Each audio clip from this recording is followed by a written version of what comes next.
sharp, lots of traffic in front, but Salo still in pain. That's Canuck trainer Mike Bernstein with Sammy Salo.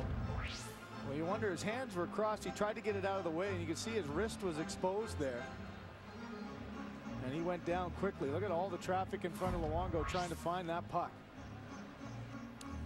Now he is still out on the ice. And Daniel Sedin sits in the penalty box as the Blackhawks have a big power play here for 1 minute and 11 seconds to start the second period. And the absence of Salo will probably up the minutes of Shane O'Brien and Andrew Alberts and really put some pressure on the big three now. Kevin Bieksa, Alex Edler, and Christian Ehrhoff. And it really makes a difference if one of those big three take a penalty, or like last game, 2 of them do. There's Ryan Kessler on the penalty kill. This would be huge for Chicago if they could get one early on the power play. Kevin Bieksa gets a hold of the puck and sends it down the ice. Sharp and Keith are back for it. Niemi plays the puck to Duncan Keith.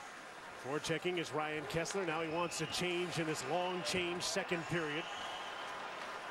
Into the attacking zone. Here comes Jonathan Toews. He fanned on the shot when he looked up and it rolled away from him. Ryan Johnson to Kevin Bieksa. Toews battles and gets the puck. Throws it around to Duncan Keith. He's watched by Alex Burrows. In for Toews. Byfuglien's gone to the front of the net, and the puck got away from Toews, but he got it back. Now he has a look around. Patience with the puck. Patrick Sharp. Duncan Keith. One-timer. Blocked by Kevin Bieksa. Pat Kane to Toews, and the puck skipped on him again. And pitchfork to the ice is Ryan Johnson as he went up against Dustin Byfuglien. Byfuglien comes up with the puck. He turns and he drops the puck off. Sharp. Duncan Keith. Patrick Sharp.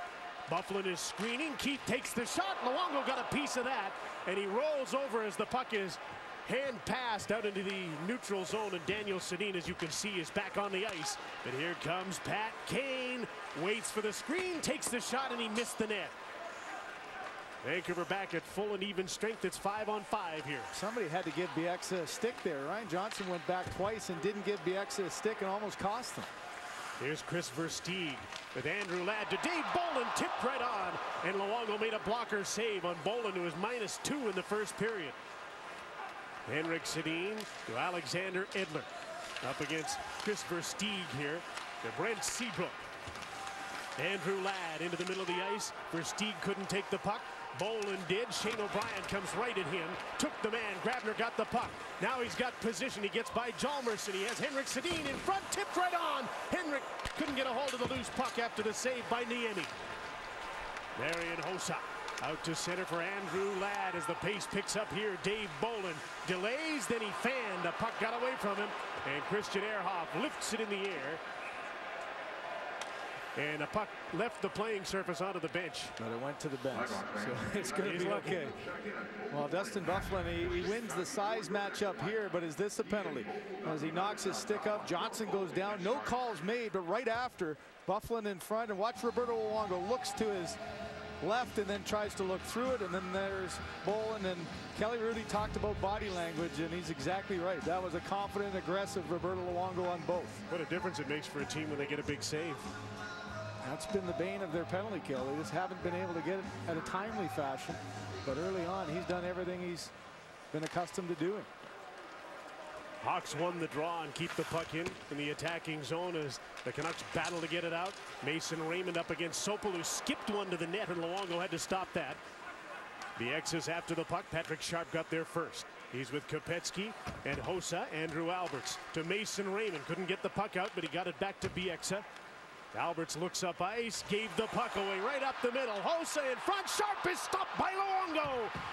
And a battle for the puck at the side of the net, and it's frozen. And a terrific save by Roberto Luongo after Andrew Alberts served the puck up the middle. Well, that's what happens when you have injuries and you put players in circumstance they're not accustomed to. This is a tough matchup.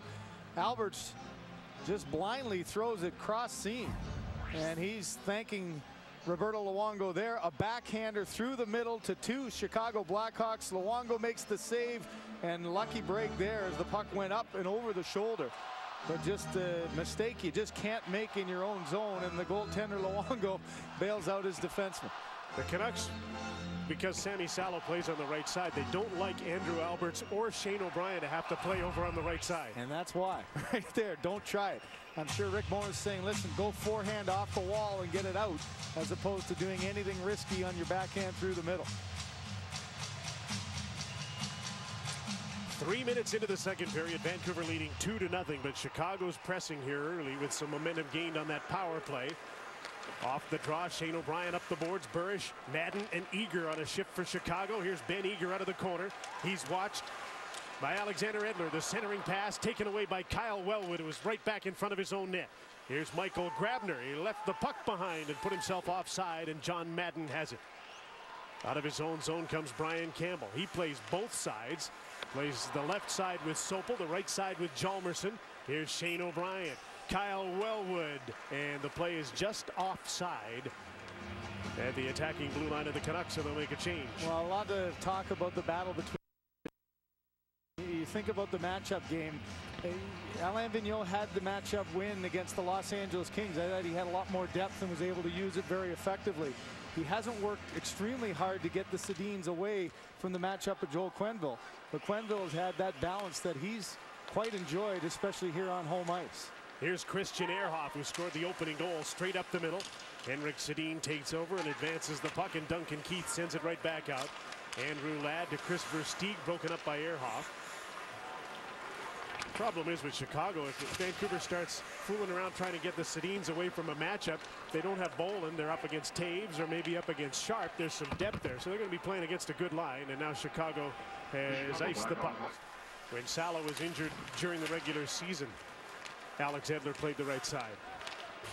Once again, not quite as comfortable though. No, they'd rather him be on the left side, but he can play both. This is a big shift if this line can keep the Chicago Blackhawks hemmed in their end. Now you could see Sedin's coming out, but it was a big clear for the Hawks. Andrew Ladd had a stick explode as he tried to shoot the puck in. Back comes Mason Raymond. Kessler up the middle, heads for the front of the net. And Raymond was checked. Brent Seabrook has the puck. His outlet off the boards to Pat Kane, just out of his reach. And Luongo decides he'll smother the puck for a faceoff in his own zone, and he gets another snow shower. Well, we've seen that in game 2. It was Burish and Eager who did that to Roberto Luongo. But I think, again, what Kelly was talking about, not getting rattled, not talking to the officials. So what? You get a little snow in your face, get up, get ready, and get refocused. In game 2, he was more prone to talking to the official and trying to get some kind of reaction from him. Kyle Wellwood and Jonathan Taves. Wellwood's waved out of the faceoff circle. Easy win for Taves against Samuelson. Kane to Byfuglien. He lost the puck in his feet. Ryan Campbell.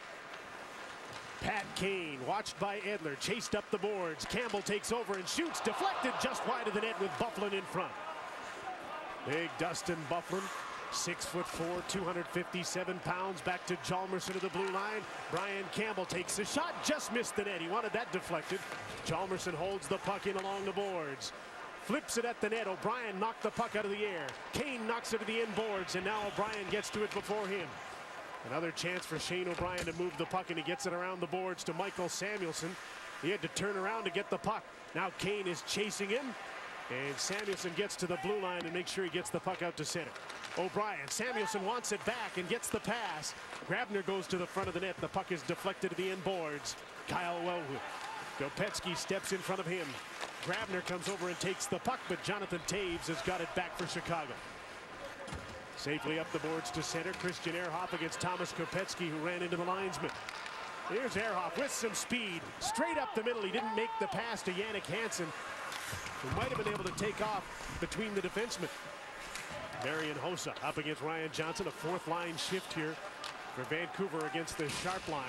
Now Chicago starting a change. Patrick Sharp to Marian Hossa. Off the wing, decides to stop up. Crowd forms in front of the net. Hendry takes a shot. That was blocked and didn't get through. Bernier couldn't clear the puck. Jannik Hansen goes after it against Andrew Ladd. Ladd won the battle. Ryan Johnson, though, got the puck. He intercepted a pass. Here comes Brent Sopel back to the attack. He shoots. Deflected by Alberts wide of the net. Off the boards, Ben Eager walks to the net. Shoots. Luongo the save. Rebounds loose in front, and it's cleared by Christian Ehrhoff. After the puck is Brent Seabrook to Brent Sopel. Sedin line is on. Chicago's getting its checking line out there. Now Vancouver needs a pushback shift here, Jim. It's been far too often in the Vancouver zone, and the Chicago Blackhawks gaining a little bit of tempo and a little momentum in this game. Hawks just beat out an icing call. Bolin, Ladd, Versteeg. Up against the Sedins. Here comes Henrik to center. He's up against Duncan Keith, and he dumps the puck in. Burrows on the fly will try and get a hit in on Keith, and he couldn't do it. Keith is such a good skater. He protected the puck and got away. Andrew Ladd to Dave Bolin. Watched by Shane O'Brien. Shoveled the puck to Ladd. Versteeg at the side of the net. The centering pass that went right through the blue. Alex Burrows comes up with it. Got the puck to center. Gets it again. His pass to Henrik Sedin. He took it off his skate. In traffic, Daniel takes over. Twisting and turning to the blue line. Edler stopped by Niemi. Rebound, and Dimitra couldn't get it behind Antti Niemi. Seabrook shovels the puck to center. Alex Edler dumps it right back in. That facilitates a Vancouver change. Duncan Keith watched by Pavel Dimitra. An outlet. A good pass to Ben Eager, but he lost control of the puck. Christian Ehrhoff. He's playing the right side now. His pass to Mason Raymond. Duncan Keith is back to his partner Seabrook. They'd like a change because the Sedins are gone. Edler pinches in, takes a shot on goal. Ryan Kessler got the rebound. Ehrhoff in off the blue line, shovels the puck to the inboards. Seabrook trying to clear it. Edler won't let him. Keith will try the other side. This is a tired defensive pair, and Seabrook gets the puck down the ice, and he is going to take an icing call. He won't be able to change now. The Blackhawks made a change, and Keith and Seabrook couldn't get off. Yeah, they're going to be tired for this faceoff, but a couple of good plays here by the Vancouver Canucks, curling back and getting a shot from the point, and Niemi had to be sharp there after Luongo had made a couple great saves at the other end. But Duncan Keith can seemingly play tired better than any Chicago Blackhawk player. It's a fourth line shift for Chicago. They iced the puck, but the Sedins couldn't come out on the changer because they just finished a shift. So Kyle Wellwood comes out, and he gets waved out. So Grabner has to take the draw against Madden, and it's an easy win for John Madden against the inexperienced Grabner, who stole the puck back, though. Here's Kyle Wellwood. Kevin Bieksa shoots. That's blocked. And out comes Ben Eager to center. Shoveled the puck ahead. Couldn't get over center to dump it in. Now the Blackhawks are scrambling to change, and the Canucks couldn't take advantage. Grabner couldn't knock the puck out of the air. Samuelsson in on the forecheck. Nick Hjalmarsson, an aerial out to center. Knocked down, racing onto the puck is Pat Kane. Drop pass, Taves was checked. Good back check by Kyle Wellwood. Here comes Michael Grabner with some speed. Stops against Campbell. His shot went off a skate. Samuelsson along the boards, can't come up with the puck.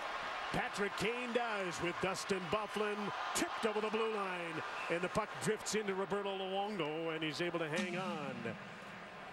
Nearing the midway mark, second period, still 2-0 Canucks on Hockey Night in Canada on CBC. A couple of seconds ago, this Ben Eager shot in traffic shows a different Luongo and a different way of dealing with rebounds. Yeah, I was critical of Luongo in Game 4 of not fighting hard enough to get to loose pucks. He not only tracks this one, gets down and gets himself as big as he can, but then he gets help from his defense. I think that's the most important part for the Vancouver Canucks, is to collapse back down and make sure that they're winning those battles for the loose pucks, something that didn't happen very well in Vancouver. Lots of, especially in Game 3, all 5 goals were 2-foot rebounds. Right off the draw, Luongo has to make another save, and a shot off the wing. And the Taves line on the ice. I really think for Vancouver now, if they can get some sustained pressure on Antti Niemi, this has been a tough game for him. He gave up a couple of weak ones, and now he hasn't been seeing much action. A great opportunity of a goaltender who has had some problems. As I said before, he's either been really good or he's struggled. And right now the Canucks haven't really been able to put the kind of pressure they'd like on a goaltender who's given up too early. Henrik and Daniel Sedin are out here with Alex Burrows playing against the Taves line right now. Duncan Keith and Brent Seabrook are there, though. Kane checked by Shane O'Brien. Burrows up the middle to Daniel Sedin. Burrows drives the net. Daniel shoots, and he missed the net. And because he was at that sharp angle, the puck is all the way down the ice. Yeah, that's one. If he could just put that off the right pad, you've got a given rebound every time. He's a little frustrated that he tried to go short side. O'Brien wants to go coast to coast. He heads for the front of the net. Henrik Sedin fed the puck back in front. Alex Edler holds the puck in, and it deflects out of play. So with half the second period gone here, do you see any difference in their game today? I think just a little bit more neat and tidy. You know, they're not panicking with the puck, with the exception of maybe Alberts on that one. But a more determined effort of just advancing the puck, keeping it forward, collapsing back on the net, and Roberto looks very strong. Trying to sit on a lead in this building and turn the whole series last year.